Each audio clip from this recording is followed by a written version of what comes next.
یعنی یہ حدیث قدسی اللہ رب العالمین فرماتا ہے کہ اے ابن آدم نے مجھے جھٹلایا، حالانکہ اس کے لیے مناسب نہیں تھا کہ وہ مجھے جھوٹا کہے۔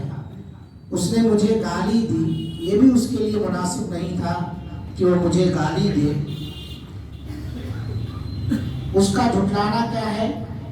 اس کا جھٹلانا یہ ہے کہ وہ کہتا ہے کہ میں اسے دوبارہ اس طرح زندہ نہیں کر سکتا جس طرح وہ پہلے تھا، اور اس کا گالی دینا یہ ہے کہ وہ میری اولاد ہے جبکہ میں بیوی یا اولاد سے پاک ہوں۔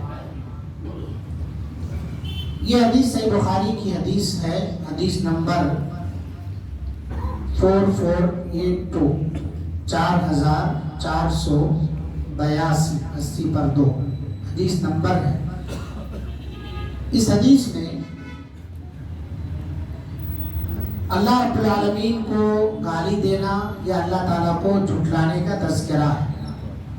اللہ رب العالمین کو گالی دینا اور اللہ تعالیٰ کو جھٹلانا دونوں چیزیں جو ہے عقیدے کے خلاف ہے۔ اگر کوئی آدمی اللہ رب العالمین کو جھٹلاتا ہے تو وہ کافر ہے، اور اسی طرح سے اللہ رب العالمین کو اگر وہ گالی دیتا ہے تو وہ بھی کافر ہے، کیونکہ یہ سب چیزیں جو ہے کفریہ ہیں، اور رسول اللہ کو جھٹلانا یا اللہ کو جھٹلانا یا رسول اللہ کو گالی دینا یا اللہ کو گالی دینا یہ سارے کفریہ کلمات ہیں، اور اس سے اسلام سے آدمی نکل جاتا ہے۔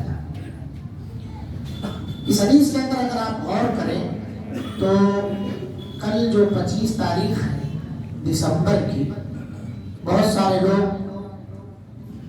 اس ہندوستان میں ہی نہیں بلکہ پوری دنیا کے اندر، خاص طور سے وہ لوگ جو نصرانیت کا عقیدہ رکھتے ہیں، کرسچن ہیں، جو لوگ جنہوں نے اپنے دین کو بدل ڈالا ہے، تحریف کر ڈالا ہے، تحریف شدہ مذہب کے ماننے والے جو لوگ ہیں، وہ 25 دسمبر کو ایک عقیدہ یہ رکھتے ہیں کہ اللہ رب العالمین نے عیسیٰ علیہ السلام کو 25 دسمبر کو جنم دیا، یعنی وہ اللہ کے بیٹے۔ اب آپ سوچیں کہ جو لوگ یہ عقیدہ رکھتے ہیں کہ 25 دسمبر کو اللہ رب العالمین نے عیسیٰ علیہ السلام کو جنم دیا ہے، تو گویا عقیدہ یہ ہو گیا کہ نعوذ باللہ عیسیٰ علیہ السلام اللہ کے بیٹے۔ اور اللہ تعالیٰ قرآن مجید کے اندر کیا فرماتا ہے؟ اللہ رب العالمین قرآن میں کہتا ہے الحمدللہ الذی لم یتخذ ولدا ولم یکن لہ شریک فی الملک۔ تمام تعریف اس اللہ کے لیے ہے جس نے اپنے لیے اولاد نہیں بنایا، یعنی جس کی اولاد نہیں ہے، اور اس کی بادشاہت میں کوئی شریک اور پارٹنر نہیں ہے۔ ولم یکن لہ ولی من الذل، اور نہ وہ کمزور ہے کہ اسے کسی حمایتی کی ضرورت ہے، سپورٹ کی اور مدد کی ضرورت ہے۔ وَكَبِّرْهُ تَكْبِيرًا، اور تم اس کی پوری بڑائی بیان کرتے رہو۔ اللہ رب العالمین تو یہ اعلان کر رہا ہے کہ اللہ کو کوئی اولاد نہیں ہے، اور یہ لوگ اللہ تعالیٰ کا بیٹا عیسیٰ علیہ السلام کو ثابت کر رہے ہیں۔ عرض یہ ہے کہ ہمیں تھوڑا سا سوچنا چاہیے کہ جو لوگ اللہ تعالیٰ کو گالی دیتے ہیں، جو لوگ اللہ تعالیٰ کا بیٹا ثابت کرتے ہوں، کیا ایسے لوگوں کو آپ اپنا دوست بنائیں گے؟ کیا ایسے لوگوں کو آپ ان کی عید اور فیسٹیول پر مبارکباد پیش کریں گے، انہیں وش کریں گے، ہیپی کرسمس یا میری کرسمس کے کلمات کہہ کر کے جو کہ شرکیہ ہیں، ایسے کلمات کہہ کر کے انہیں خوش کرنا چاہتے ہیں؟ ایسے موقع پر جو لوگ اللہ تعالیٰ کو گالی دیتے ہیں، ان سے ملی ہوئی گفٹ یا ان سے ملا ہوا تحفہ آپ قبول کریں گے؟ آپ کے رب کو کوئی گالی دے، آپ کا ضمیر کیسے گوارا کرے گا کہ اسی آدمی سے، اگر وہ آپ کا مالک ہے، یعنی آپ اس کے ہاں ملازمت کر رہے ہیں، جاب کر رہے ہیں، اور وہ سارے عقیدے رکھتا ہو، اس سے کیسے آپ ہدیہ تحفہ ساری چیزیں قبول کر سکتے ہیں؟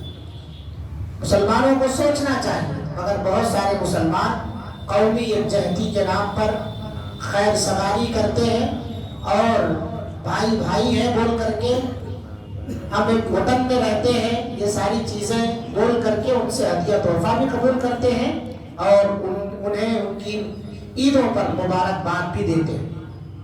یہ ایک تحریف شدہ مذہب ہے نصرانیت۔ حضرت عیسیٰ علیہ السلام کے نام پر انہوں نے اپنی تمام نفسانی خواہشات کا جال بچھایا۔ ان کے ہاں عقیدہ تثلیث پایا جاتا ہے، یعنی ایک معبود میں 3 معبود، ایک باپ، ایک بیٹا اور تیسرا جو ہے وہ مقدس روح۔ یہ 3 چیزوں کا وہ لوگ عقیدہ رکھتے ہیں، تینوں معبود ان میں ایک صنم ہونے کا عقیدہ رکھتے ہیں تینوں معبودات کے اندر، اور پھر مورتی پوجا یہ لوگ کرتے ہیں۔ عیسیٰ علیہ السلام کی مورتی یہ بناتے ہیں، مریم کی مورتی یہ بنا کر کے پوجتے ہیں، اپنے گلے میں سلیب لٹکاتے ہیں۔ یہ تمام کی تمام چیزیں کرنے والوں کے ساتھ ہم اس طرح سے مودت اور محبت نہیں کر سکتے جس طرح سے ایک مومن کے ساتھ ہونا چاہیے۔ وہ معاملہ ان لوگوں کے ساتھ نہیں کر سکتے جس طرح سے ایک مسلمان کے ساتھ ہونا چاہیے۔ ان کے عقیدے میں بہت بگاڑ ہے۔ ان کے یہاں ایک عقیدہ پایا جاتا ہے، عقیدہ اتحاد و جسم، یعنی اللہ تعالیٰ نے عیسیٰ علیہ السلام کی شکل اختیار کی، یا عیسیٰ علیہ السلام کے جسم میں داخل ہو کر لوگوں کے درمیان اللہ تعالیٰ رونما ہو گیا۔ یہ ہے عقیدہ اتحاد و جسم، حلول کر جانا، جسم کے اندر اللہ تعالیٰ عیسیٰ علیہ السلام کے جسم میں بھی آ جاتا ہے، ان کا عقیدہ ہے۔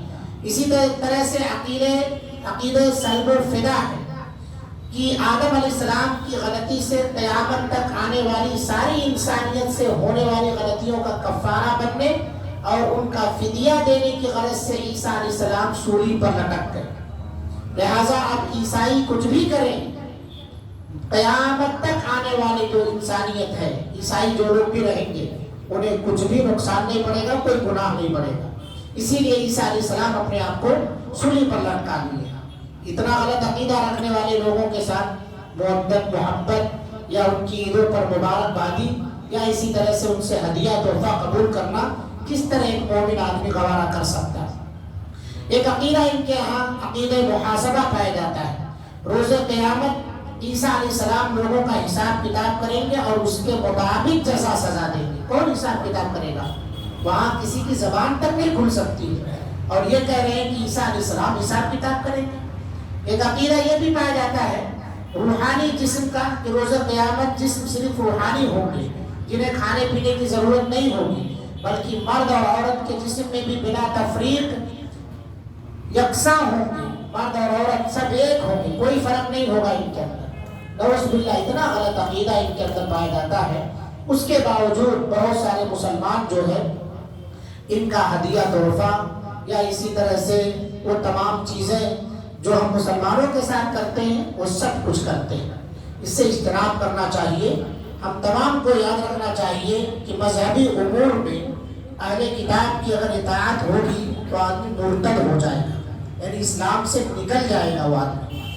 اور اہل ایمان سے حسد کی بنا پر ان کی یہ دلی آرزو بھی ہے، جس کے لیے پانی کی طرح پیسہ بہاتے ہیں، ایسے موقعوں پر ہدیہ تحفہ دیتے ہیں اور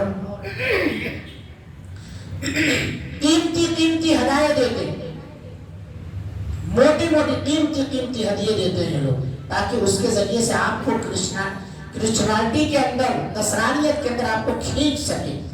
اور جو آدمی ایمان لے آتا ہے اس کے اوپر بے دریغ پیسہ خرچ کرتے ہیں۔ آپ دیکھیں محلوں میں، معاشروں میں، گاؤں کا دورہ کر کے، اضلاع کا دورہ کریں، دیکھیں کتنے کرسچن چرچ جو ہے بنے ہوئے ہیں۔ اضلاع کے اندر سب سے زیادہ انہوں نے طوفان مچا رکھا ہے۔ اس لیے ہمیں خود بھی اور اپنی اولاد کو، اپنے دوست احباب، رشتہ داروں کو، متعلقین، متعارفین کو، سب کو آگاہ کرنا چاہیے ان کا جو خطرناک عقیدہ ہے۔ لہٰذا اہل ایمان کو ان کے شر سے بچنے اور بچانے کے لیے ایک شعور بیداری مہم چلائی جانی چاہیے، تاکہ ہم ایسے عقیدوں سے پاک و صاف رہ سکیں اور اسی طرح سے ہم اسلام پر ثابت قدم رہ سکیں، اور جو لوگ بھی گمراہ ہو رہے ہیں ایسے گمراہ لوگوں کے لیے ہم ہدایت کا ذریعہ بن سکیں. اللہ سے دعا ہے اللہ رب العالمین ایسے تمام لوگوں کو جو اس عقیدے سے متاثر ہیں یا اس کی طرف دھیرے دھیرے راغب ہو رہے ہیں یا ان کے ساتھ ذرا برابر بھی گرمی برت رہے ہیں، اللہ رب العالمین ایسے لوگوں کو تو اس گمراہی سے محفوظ فرما لے. رب العالمین یہ تسلیس کا جو جال بچھایا جا رہا ہے، نصرانیت کا جو جال بچھایا جا رہا ہے، اللہ رب العالمین علم کے ذریعے ہمیں اس کا کنڈم کرنے کی توفیق عطا فرما.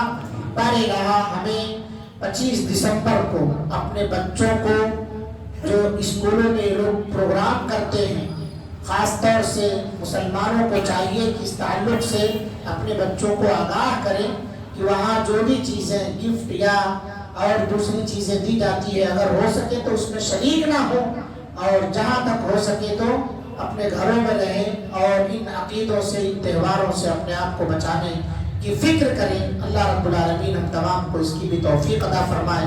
رب العالمین ہمیں دین اسلام سے پیار اور محبت رکھنے کی توفیق عطا فرما، اس کے احکام کے مطابق عمل کرنے کی توفیق عطا فرما. ہر طرح کے گمراہ فرقے اور گمراہ عقیدے سے اللہ تعالیٰ ہم سب کو محفوظ فرما. رب العالمین ہمیں دنیا میں جب تک زندہ رکھ، ایمان اور اسلام کی حالت میں زندہ رکھ، جب خاتمہ فرما تو خاتمہ بالخیر عطا فرما. آمین وآخر دعوانا الحمدللہ رب العالمین. السلام علیکم ورحمۃ اللہ وبرکاتہ.